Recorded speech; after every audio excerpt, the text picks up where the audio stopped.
Hey you guys, this is Tired Goth, and you are watching the Academia Gothica Tired Goth Reacts Permanency series.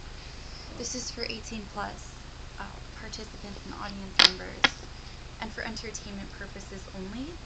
So leave whatever lack of discernment you have at the door. We are only reading for what resonates with you, and if it doesn't resonate for you or with you, it's not your reading.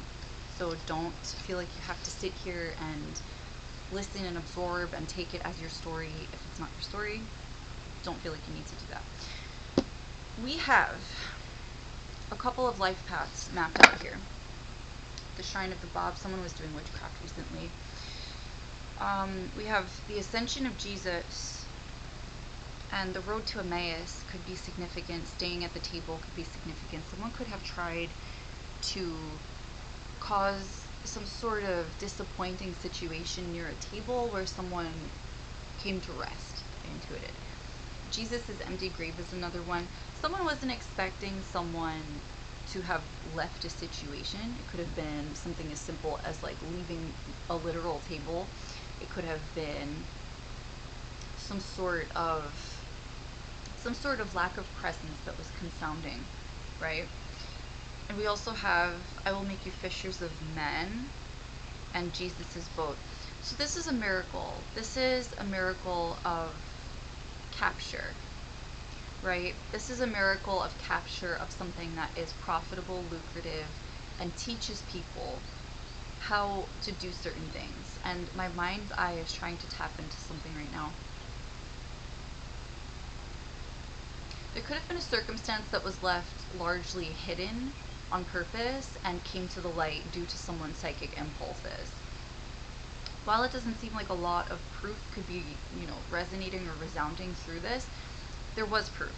There was proof that there were interferences being positioned here, and there could be something about an olive tree and the Old Testament being significant. This could be a relationship with someone who reads from the Old Testament as their will and testament, as their law. So this could be someone who has a partnership with someone of a specific faith that harkens to the Old Testament. We have the shepherd here and the grapes and wine. Someone who tends land. Could be significant. Superintendent is what I'm intuiting. And then we have the Madonna lily with the rose of Jericho, not the lily itself. Conveniently, yeah, it's in the reverse. This person could be unprotected from what they did because they did this to someone who saw through an illusion they were casting. They could have been doing magic. The bleeding woman. They're codependent on someone for something, and they're not allowing this to be seen for what it is. I heard they're codependent on a marriage. This person who's a superintendent is codependent on some sort of hidden information regarding a marriage, a home.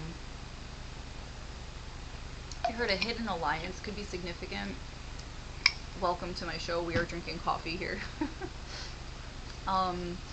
So there's some sort of hidden alliance or hidden marriage here that's in the mix of something. I'm intuiting a few different messages. I'm not sure if this is for the same situation or person, but there could be a situation where someone had been kind of removed from a picture physically. They could have been unalived. And this has something to do with this person and a marriage, or an attempted marriage that went south for the acquisition of funds. Or it could be a marriage that is present and standing, but it's illegal. We have the multiplication of the loaves and fish. Yeah, someone's trying to bind to someone's wealth. I heard they're doing anxiety spells to get them kicked out of a house. Yeah, no. They're trying...